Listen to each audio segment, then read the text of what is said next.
Good afternoon. Thanks for joining me right here at Chuck Morse Speaks at BNN, and thank you to BNN and the staff for hosting the program. I am joined by Professor Kay Schlossberg from Boston University Department of Political Science. Kay, thanks for joining me. I just have to say I'm from Boston College, not Boston University. I am so sorry. Never mind. But it's a pleasure to be here. And the credits are up there properly, so there you go. I'll be all right. I'll be all right. The first minute always throws me off a little bit. I just want to get my employer to get the credit. Absolutely. Kay, you're an expert on elections. You've written several books on the topic. Before we go there, I just want to briefly talk about your recent trip to Cuba. Okay. Your trip happened to coincide or was near President Obama's trip. Yes. What were your impressions of Cuba? Do you think that, first of all, what were your direct impressions? And secondly, do you think that President Obama's trip was something that might open Cuba up or make any difference with regard to that island and that country? Well, I'm not an expert in Cuba. Right. And our trip did coincide with his visit. But the Americans who were in Havana got kicked out and sent to the beach 2 hours away. So we didn't get to. So I was watching it just like you were on a television. Sure.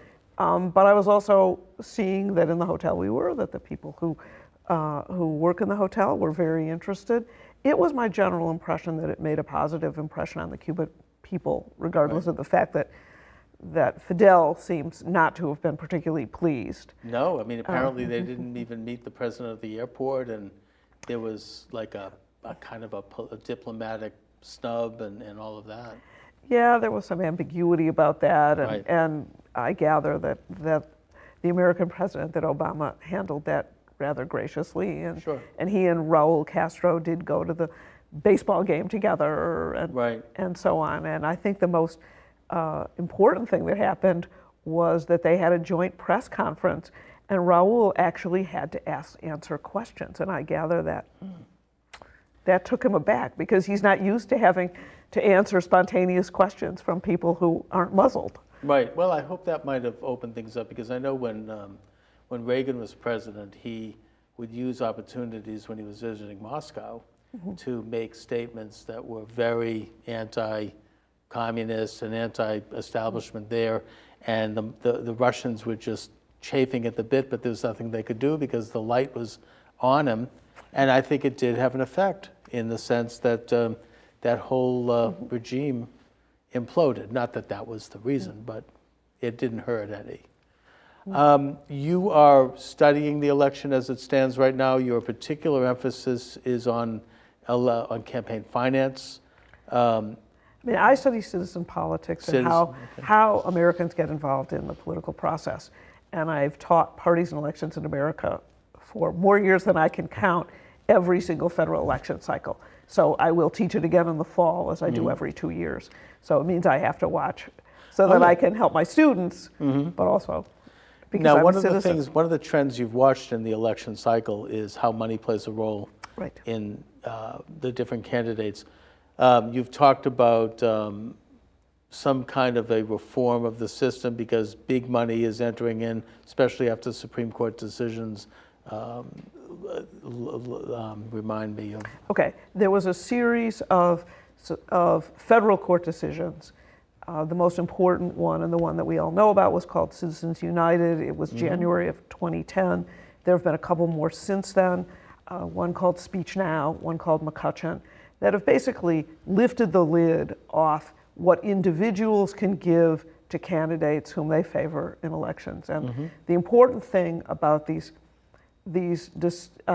court decisions is that they define money as a form of speech, that making a campaign donation is the same as standing on a soapbox on a corner and screaming what's on your mind. Sure. And that means that it's much harder to restrict campaign giving than it was 10 years ago. Well, it seems to me that money is a form of speech. And how can we, I mean, at the same time, I don't want to have some fat cat come in and buy an election. So given the freedom of speech in this country, how can we reform that system while at the same time leaving in place the right of people to spend money because they want to express themselves, because the money just amplifies the speech that they're trying to make? Here's where the trade-off is, and the way that the courts have to have interpreted is somewhat new. Mm-hmm. And that is, there's a trade-off between liberty and equality. After all, we don't get a different number of votes if we're smarter or if we know more about the candidates and the issues. We all get one vote. Correct. And one of the aspects of democracy is that democracy is a level playing field in which we operate as equals. And that contrasts usually with markets. In the economic realm, we expect that there's going to be lots of inequality. Right. And allowing individuals to spend as much as they want, which is not the way we did it for a long time, does allow market inequalities to have more impact than they used to. The U.S. is, among democracies, one of the cleaner ones. We don't really have a lot of outright corruption, right. But it is a democracy in which it's easier to convert market resources into political resources through campaign giving. An observation that I would make is that it doesn't seem to really ultimately matter in the bigger picture, and I'll give you an example.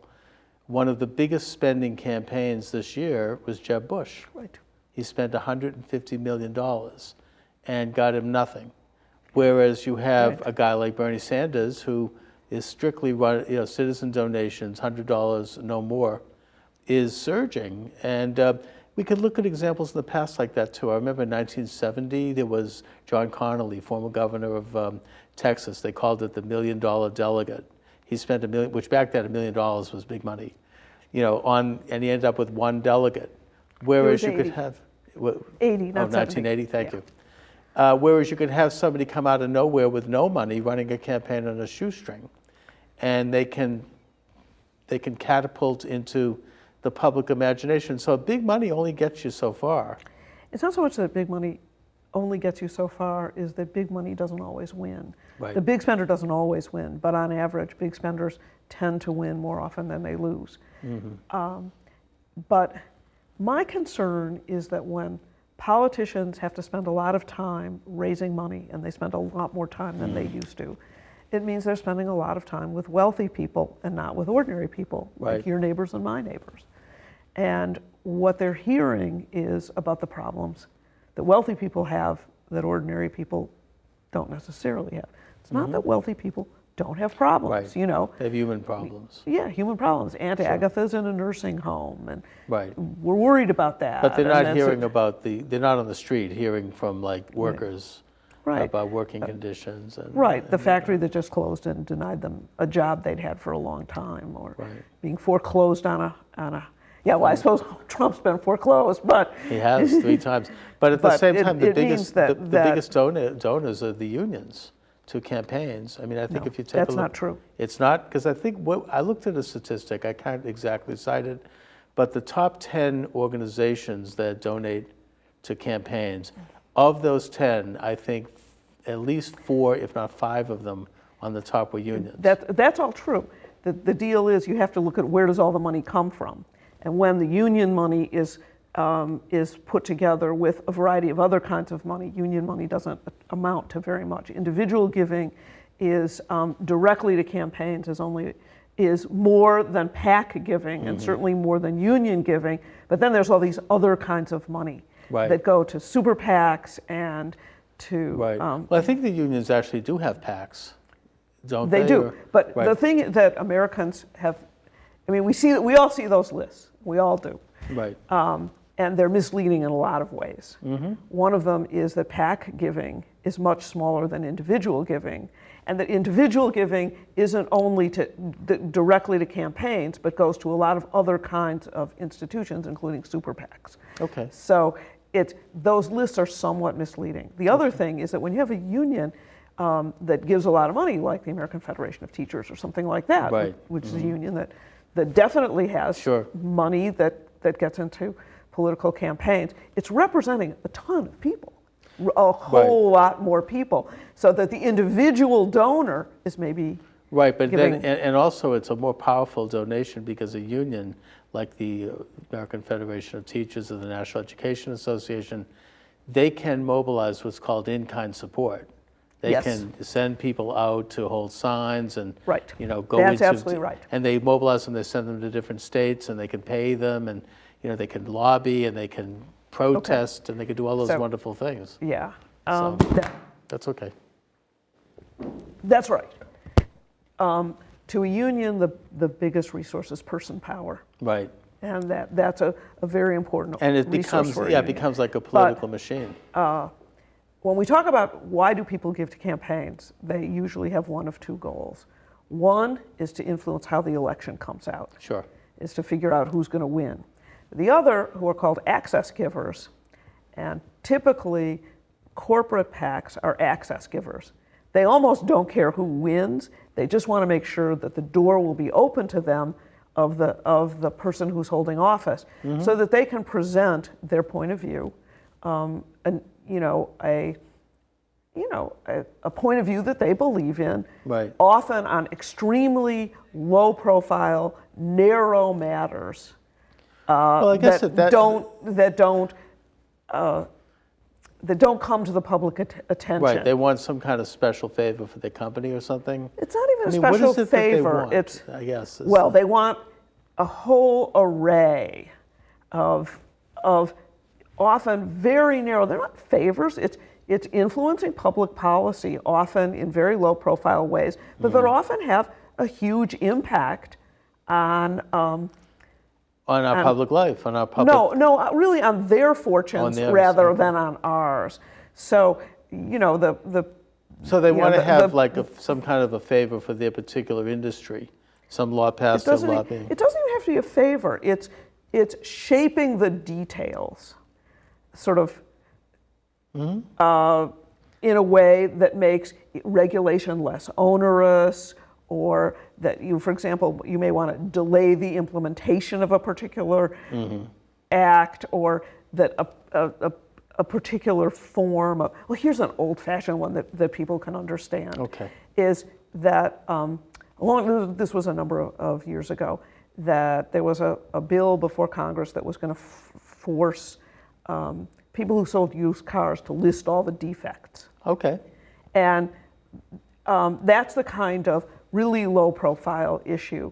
Americans are not going to get very exercised about it if they even know it's in front of them. It's not the thing that, unless you're a used car dealer, you care most about. Right. But that's so why they have lobbyists to get these little things put into the bills. But it's well known that there's a kind of symbiosis between a giving strategy and a lobbying strategy. I see. That access donors, again, don't really care if it's a Republican or a Democrat, no, they just want to know that the person who they want in to tell a story they believe in. And I think that from my understanding, there's two types of big donors. As you were saying, one of them is not ideological. They'll give to whoever they think is going to win. That's right. They'll do both sides. Right. Those are the access donors. They don't care if it's Democrat or Republican. They want to back the winner. And the other type of donor is ideological. That's right. They want to support, their, That's right. Whether it be, NARAL or some group. They have a cause, and they'll generate money and support a candidate. And Sheldon Adelson was a big donor to Newt Gingrich in the last election. That's right. And he seemed to have one issue, and that was Israel. That's what I understand. Yeah, and so he wanted Gingrich to come out. And to my way of thinking, that's a legitimate thing if it's done up front. If he's saying, I want to support the state of Israel, and I'm going to back a candidate who is going to be the most pro-Israel of all the candidates. I mean, it's legitimate, but it worries me that all the people who are watching us don't have the wherewithal to do what Sheldon Adelson was doing. Okay. And so I do have a commitment to that one person, one vote thing. Right. And think that, Yeah, but ultimately the voters rejected Newt Gingrich, so. Well, no, it doesn't mean that it always works. Sure. But I guess even the potential for greater influence. So the question is, how do we address that issue while at the same time, Sheldon Adelson is a a billionaire who made his money however he did. I mean, I assume legitimately. And he has a point of view, and he wants to promote it using money. I mean, that's freedom. How do we, or George Soros, how do we curtail it while at the same time leaving in place the ability of people to do this? Well, for a very, very long time, we certainly said that if George Soros and Sheldon Adelson wanted to rent all the billboards in town and put up their contrasting viewpoints on what ought to happen in public life, that couldn't be regulated. But because elections involved this one person, one vote principle, it used to be that there was a ceiling that, and I don't remember exactly what it was, and it went up with inflation and so on, but the point was that it meant that if you cared, you could give, up to that ceiling, and it was several $1,000s per candidate and so on. Right. So it still allowed a lot of people with deep pockets to be giving sums that most Americans simply can't afford. Right, but you had to put a cap on it. Right, and it also but now those caps have basically been lifted. Right, but the other problem with that, and I think we're talking about Graham Rudman, was that, or was it the McCain-Feingold bill, that it meant that within 48 hours of an election, 72 hours, there could be no commercials and there could be no speech. I mean, it gets into, am I right about that? I'm not sure. I don't remember that. I mean, there's some restriction there. The McCain-Feingold was really about what was called soft money to parties. That at the same time that individual giving to candidates had a ceiling. Right. You could give as much as you want to a party for get out the vote efforts. Mm-hmm. And there was a lot of legal Swiss cheese involved in that. And McCain-Feingold sort of cleaned that up, and it was a bipartisan bill, obviously. Sure. Feingold, Democrat. That's right. McCain, but Republican. it was a lot of it was gutted by the Citizens United decision. That's right. So there was an initial decision in something like '03 that basically put the imprimatur of the Supreme Court in giving its blessing to McCain-Feingold, and it was only later that these things were overturned, and it's basically. Now you've followed elections, and it seems like one of the reasons why the elections have become so expensive for candidates and why they all do this, what they call dialing for dollars. Yeah, they do. Including even the President of the United States. He's in the White House dialing for dollars.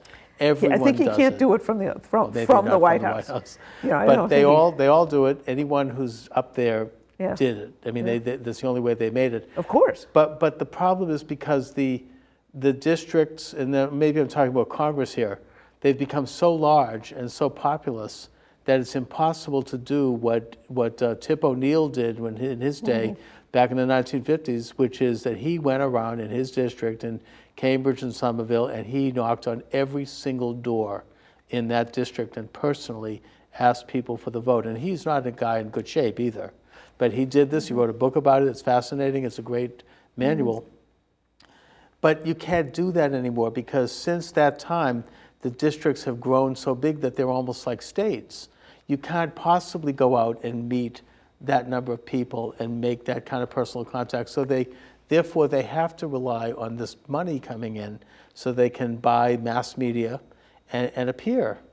So I guess that the question is there a way to get back to a smaller, more manageable governing unit so that people can get genuine representation and transcend these big money influences that come in from outside? Our congressional districts aren't huge. They're roughly, 600,000 voters or something. But what's really big are states like California. Right. They have like 400 electoral votes, I think? Or No. Oh, you mean the congressional districts? No. The congressional districts the state are itself. More or less the same across the country. I understand. But the states, which are represented in the Senate, are of very, very uneven size. Yeah, they're huge. And if you are a senator from a state like Texas or a state like New York or California or Florida, you're representing a lot of people, and that's not going to be retail politics. Right. That's going to be politics through the media, but a lot of the senators also have 6 years to go to community centers Sure. and that sort of thing. But I suppose one of the thoughts of the founding fathers of the Constitution was that every state would have 2 senators, so you have the small states. It was like a Right. compromise. So Yes. Rhode Island's senator is just as powerful as California's senator. Right. That's right. But it kind of created like an equalization on that level, whereas the House is going to be more Yes. representative. So So that the- resolves that somewhat in that. Yeah, but when you were worried about are there too many people to meet and greet and too many people to listen to, the people who have the biggest problems are the senators from large states, not the representatives from individual House districts, which, you know, they're more populous than they were 50 years ago. But Right.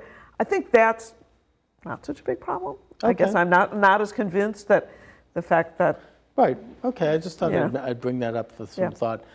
This election has this fat cat billionaire, Donald Trump, right? it sure does. Totally financing, Right. not accepting any money from anyone. Right. He makes a big deal out of that. He's not Right. beholden to anyone. And yet, there's a problem with that also, because the contrast is Bernie Sanders, who doesn't accept any monies from anyone over $100, and he's raised huge amounts of money that way. Yes. And he contrasts that with Hillary Clinton, who's kind of the Wall Street candidate. The big money, backed by the establishment. She's, knows a lot of people. She's being squired around by Warren Buffett. He's showing her in Wall Street, and as a public officer, she's accused of doing favors for people in exchange for money to this organization called the Clinton Foundation. So she's she's kind of like what he's running against. Mm-hmm. She represents the very thing we're talking about, politicians who are bought by big money and who are, I don't want to say corrupted with the capital C, because we don't think there's anything necessarily illegal about it. And the Clintons are pretty smart about that. They're good lawyers. But it's corrupting in that there are things that possibly are done by them in their position in public office in exchange for this money, and that goes way back. So, I guess that's an example of why this can be a problem. When you have politicians who are bought and sold by big donors. when you only take small contributions like Bernie Sanders does, you're not really beholden to individuals as Right. You're mentioning Hillary, and there are some of the Republican candidates, some of Right. whom have already, or most of whom have already fallen by the wayside. Sure. And of course, on the flip side of the coin is Donald Trump, who takes no money from anybody. Right. So he's out there. What do you make of that? Well, it's complicated. I worry that we certainly wouldn't want to be in a situation that Will Rogers described as you have to be loaded to get beat. Uh-huh. We certainly wouldn't want to make public office differentially available to people who were born in a silver spoon in their mouths, Sure. or people who were extremely successsul. So then what do you in do, though? business. He has a right to do this. He certainly has a right to do it, absolutely. And but it's an issue. Yeah, but we need to worry about it. Right. I would rather have somebody out there raising money and answering people, at least Right. in that they're going to be held accountable. We're going to take a brief break. Okay. We shall be back after these messages. Okay. Thank you very much. And Kay, we're going to go to what we call public service announcements here. Fine. Great. Very good.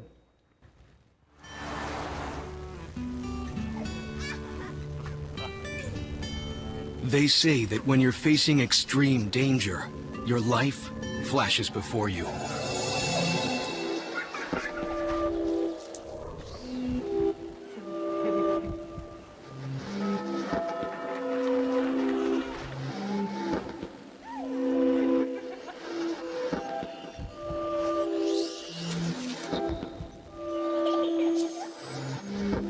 If you think that's sad, consider facing it before you even have enough life to flash before your eyes.